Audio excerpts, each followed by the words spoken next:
In today's video, I'm going to teach you how to update the name of your site in Webflow. This is a straightforward process, but I'll walk you through each step to ensure you're clear on how to do it. First, we need to open Webflow on your preferred web browser. Once you've logged in, you'll notice a menu icon, often referred to as a hamburger menu, located on the left side of the screen. This icon consists of 3 horizontal lines. Go ahead and click on that. This will bring up a list of options. From here, you need to select Site Settings. This is where you'll find the general settings for your project, allowing you to make various changes, including adjusting your site's name.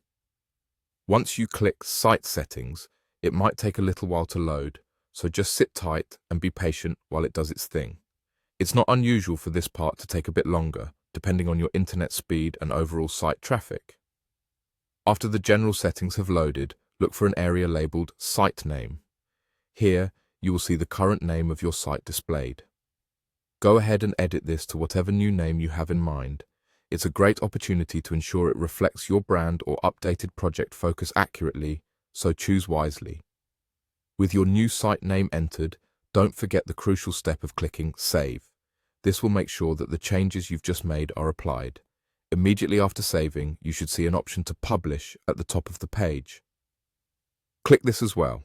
Publishing updates the live version of your site with the adjustments you've just made, ensuring your changes are visible to your audience. After publishing, let's navigate back to the home page to double-check that everything has been updated correctly. To do this, return to your Webflow dashboard.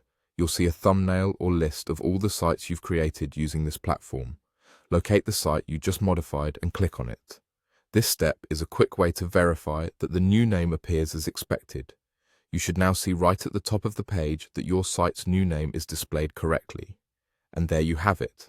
You've successfully updated and published a new name for your site in Webflow. I hope you found this step-by-step guide useful. Remember, making small updates like these can really enhance your site's appearance and brand presence online. Thanks for watching, and happy designing.